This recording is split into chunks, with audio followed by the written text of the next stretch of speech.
The revolution is here. We're changing the way you watch news, weather, sports, traffic, and a lot more. Introducing Richmond's very own WBONTV.com. WBONTV.com is your link to the new age of visual digital media and the way you watch it. Get everything you want, when you want it, and where you want it, on any mobile or digital device and viewable screen, including that big screen in your living room. Get it on the go, at night, or wherever you want it. 24/7, WBONTV.com. Learn it, love it, use it. We've made it to the midpoint in the week. Here's, as always, your WBON-TV afternoon news brief. Kentucky State Police are currently on the lookout for an inmate that walked away from the Bluegrass Career Development Center in Richmond this week. According to authorities, 44-year-old J.M. Anderson of Shepherdsville walked away from the Minimum Security Center on Recycle Drive on December 8th. He was jailed for manufacturing methamphetamine and receiving stolen property. Anyone with information on the whereabouts of Anderson is asked to contact local law enforcement. He's described as standing 5 feet 3 inches, weighing 147 pounds, with black hair and brown eyes.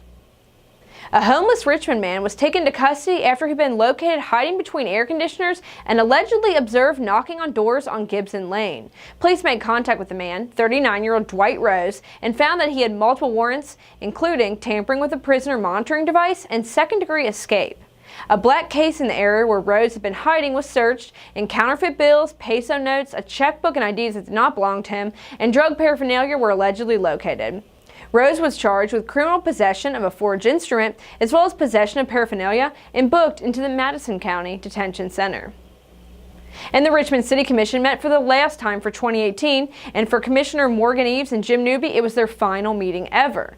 Commissioner Eves told WBON-TV she's proud of her accomplishments, including doubling the budget for the Richmond Teen Center, as well as giving all city employees a 4% raise. Commissioner Newby also spoke to WBON-TV in his wrestling gear, as he had promised, which you can see in the video, and applauded City Manager Rob Meinrich. The next meeting will be a swearing-in ceremony in which Commissioner Jason Morgan returns and Commissioner Robert Blythe will be taking over as the city's new mayor.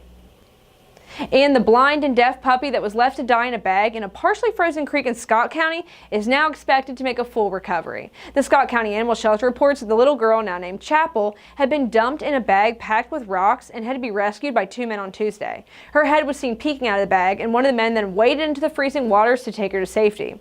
Because of her special needs, it seems that Chapel would be best suited for an adoption agency that specializes in such cases, although the animal shelter says they've been flooded with adoption requests for the little white furball. For more stories such as these, be sure to visit Richmond's very own WBONTV.com.